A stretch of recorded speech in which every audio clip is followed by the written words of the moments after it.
বিসমিল্লাহির রহমানির রহিম। আসসালামু আলাইকুম। আমার নাম মোহাম্মদ আনোয়ার শিকদার। আমাদের ঠিকানা মোস্তফাপুর।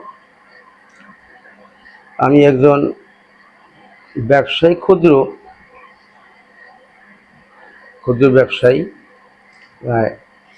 আমাদের এই এলাকার বহু পুরানো লোক এই ফকিরা নূর মোহাম্মদ রহমতুল্লাহর কাছে আসতেন। সে একজন খাস আল্লাহর ওলি ছিলেন এবং খুব কোরআন পড়াইওয়ালা ছিল। তার সামনে কোরআন পড়েন নাই, এত বড় আলেম সে ছিলেন। ইনশাল্লাহ এটা আমরা মুরব্বীর কাছে শুনছি এবং আসছি, দেখছিও। তবে আমরা তো ওই সময় এমন ভার্তিক না, হুজুরে পাই নাই, লাস্টে দিয়ে যাই হোক তার জানাজা আসছি।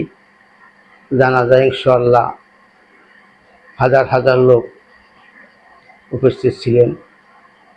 আর এর তো বহুত ইতিহাস, হুজুরের খুব ইতিহাস। যেমন তার তো বিরাট মাদ্রাসা ছিল মহিষেশ্বর লঞ্চঘাট। নদীতে ভাঙ্গিয়া যায়, শিক্ষকটা বলতেছে হুজুর, মুরিদানটা বলতেছে হুজুর আপনি মাদ্রাসা ভাঙ্গিয়ে দিতেছে।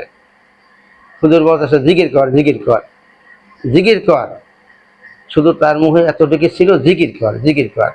আজকে জিকিরের ফলে আল্লাহ পাক রব্বুল আলামিন তাকে কোন জায়গায় গিয়ে পৌঁছাইছে, তার স্থান চলে গেছে, সব কিছুই নাই। আজকে এমন একটা স্থানে আল্লাহ পাক তারে বসাইছে, এটা আল্লাহদের ওলিদের কেরামতি। যাই হোক, এখন বর্তমানে এই ফকিরা পীর সাহেব থাকাকালীন এখানে যে মাহফিল করছে, মাসিকী জলসা হয়েছে, সাপ্তাহিক জলসা হয়েছে। বহুত লোক আসতো, বহুত লোকে আইসে এখানে তালিম দিতেন।